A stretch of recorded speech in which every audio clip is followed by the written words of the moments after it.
After all, at the end of the day, it is not between you, between them and the others, but it is between them and God, now and forever.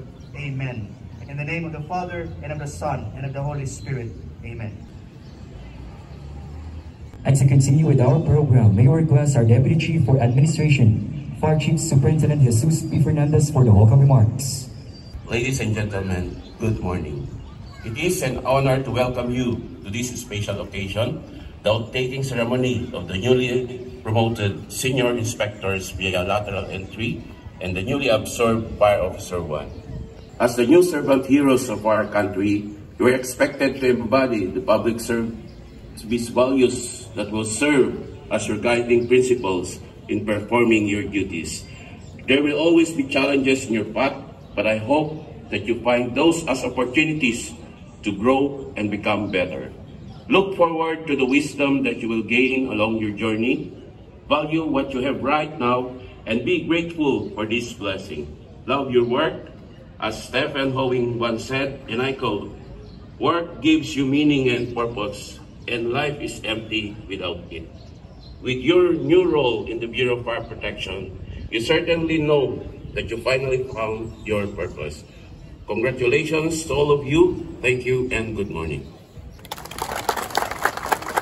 Thank you, sir. And now, for the reading of the Bureau Order, may we request Fire Chief Superintendent Renato B. Campos, Director for Personnel and Records Management. Republic of the Philippines, Department of the Interior and Local Government, Bureau of Fire Protection, National Headquarters, Senator Miriam Defensor Santiago Avenue, Barangay Bagong Pag-asa, Quezon City. Bureau Order Number PRM-2024-009, dated 01 July 2024. Pursuant to the BFP NHQ Human Resource Merit Promotion and Selection Board Resolution Number LE-Senior Inspector-2024-01, dated 28 June 2024, the following personnel are hereby appointed as Fire Senior Inspector with status of appointment and salary rate indicated opposite their names, effective this date or upon actual assumption of duty.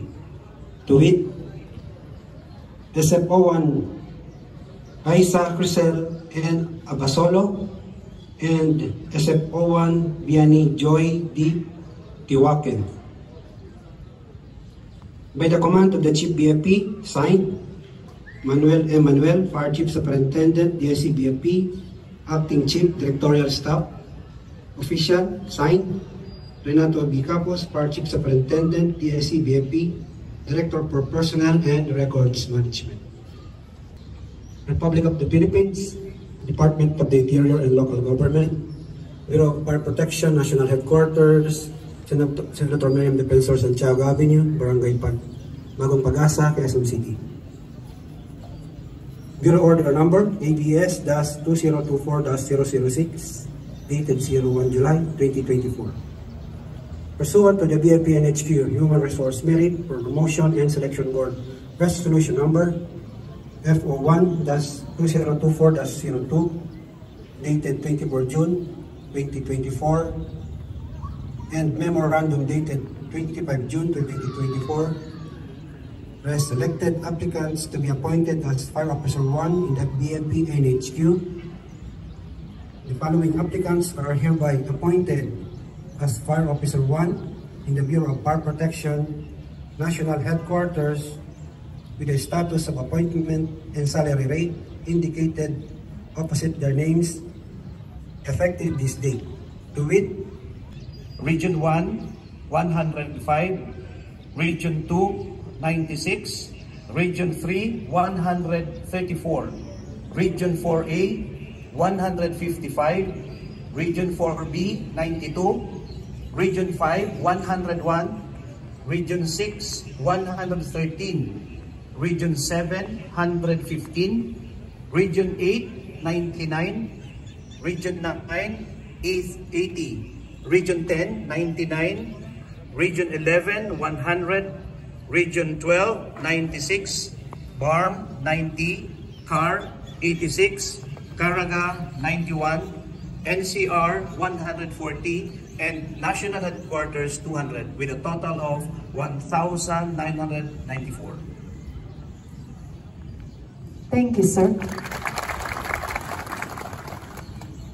Fire Director Luis Oralta Capuracan, Chief, Bureau of Fire Protection, will now administer the oath of office of our newly promoted Fire Senior Inspector and newly appointed Fire Officer 1. Oath of office. I state your name. For the Bureau of Fire Protection, having been appointed to the position now,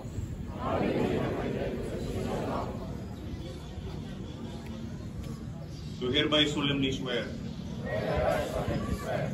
that I will faithfully discharge to the best of my ability the duties of my present position and of all others that I may hereafter hold under the Republic of the Philippines. That I will be in true faith and allegiance to the same. That I will obey the laws, legal orders, and decrees promulgated by the duly constituted authorities of the Republic of the Philippines. And that I impose this application upon myself voluntarily, without mental reservation or purpose of evasion.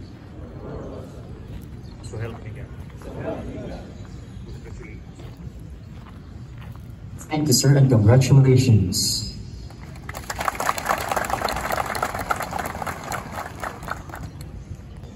First, congratulations to the two lateral entrants. Everything will happen in God's time. Two things for our new recruits. First is, be sure to catch up. The mandates of the Bureau of Protection has been laid out to you. And in the coming weeks, you will be undergoing your orientation program. And the orientation program will match your skills right now with the demands of the job. So it's very important that you catch up. There should be equalization of your skills with the demand of the job. Example, you came from various educational background, different cultures, different orientations, and you know my first observation, poor writing skills. In the world of writings, the first order of the day is verb agreement. Ito yung weakest point sa mga bagong graduates, and you should catch up. Me, myself, I had also senior officers that I tried to catch up during my time when I was a junior officer. My first boss that I tried to catch up was the former director, Sir Asignado, and he's really good in writing. And so do I. I try to catch up. Every time I write a speech, a memo for him, I always find the green writings of his ballpen. Talagang tinocross out.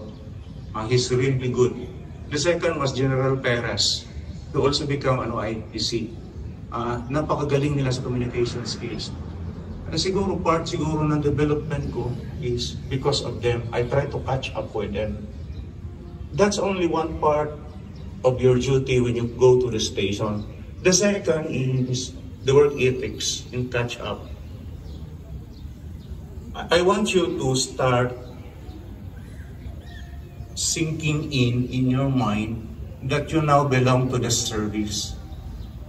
And in the service, we follow a hierarchy. Kahit ako, may boss pa ako, yung isa LG. Si SLG natin, may boss pa yung presidente. Yung presidente, may boss pa rin. Tayo mga tao. Tayo ang boss ng presidente natin. And so, goes along the line. You as the newest member of the organization have so many boss.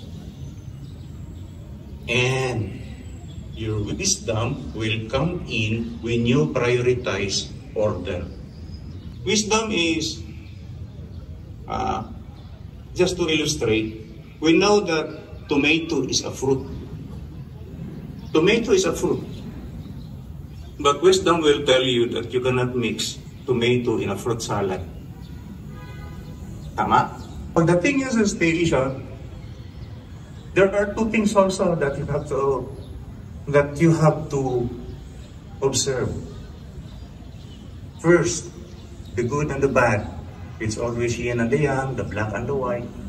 So you choose your career path.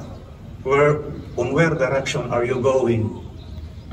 I tell you, this year is very discouraging, very sad. Napakarami na na-dismiss sa service starting January.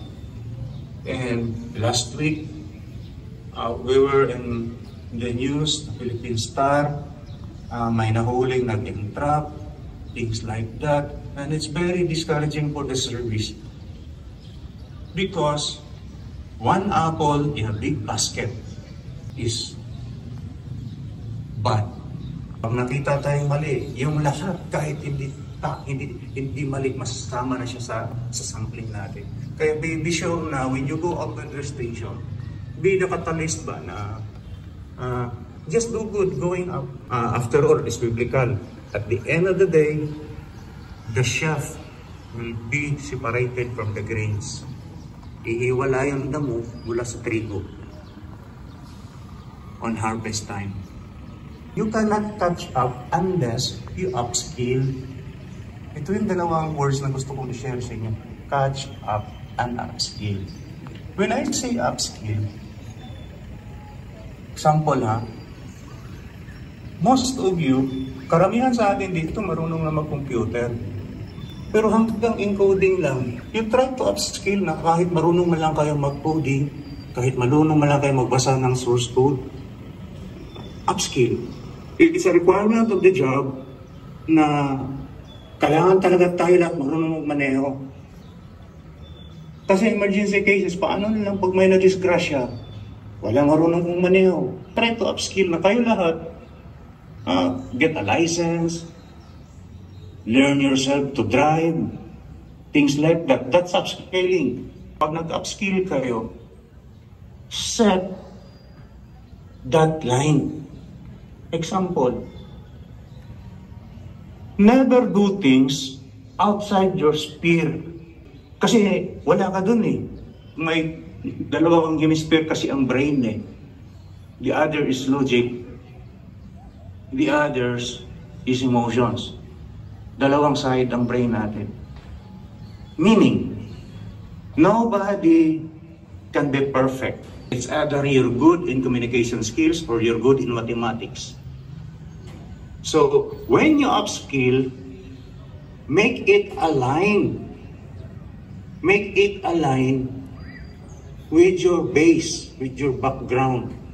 Sayang kasi halimbawa, pag nurse ka, nandito ka sa bureau, ang upskilling mo is going towards the direction na mag-advance ka na on medical-related nursing things like that. Doon ka na pumila. Huwag ka na pumila dito sa kabila. Kasi masasayang yung skill mo eh. Wala kang background. Ngayon, pag marami sa atin dito, engineers, huwag ka na pumila doon pumila ka pa doon sa EMS. Kasi wala ka na sa sphere mo. Kung ano yung theory base mo, doon ka na. When you have the theory base and you're going upward, first is you can be trained. Mahirap mag-train sa EMS pag nung college ka, wala kang anatomy in college. Do you follow me? So, from there, you can be trained. When you are classified as trained, you have 3,000 hours of doing it. naturuan ka, then you do every day, masasabi mo, train ako dyan, kasi may 3,000 hours ka. The next phase is the skill. After you've been trained, magiging skilled level ka, that's 5,000 hours. You can only claim that you are a skilled person if you have 5,000 hours of doing those things. Maraming na-declare ng expert. How can you claim you're an expert? My God, it's 15,000 hours. 15,000 hours I'm expert. It's 5 years of doing things 8 hours a day. May base ka, may training ka, you've been upskilled. So there you are. Go out, catch up, upskill, then you will be useful to the organization. The end view of this is becoming useful to the organization. Dapat magagamit kayo ng organization. The organization will be moving up. We are now on the 2nd year of the modernization program. Next year will be the 3rd, and we leap to the 2nd phase of the modernization program. Papunta na tayo sa second phase. So, good luck. Please be grateful that you are in it. Good morning and have a nice day, everyone. Thank you, sir, for that very inspiring message. And that concludes the simultaneous oath-taking ceremony of the newly promoted Fire Senior Inspector and newly appointed Fire Officer 1 of the Bureau of Fire Protection. Once again, good morning, and may God bless us all.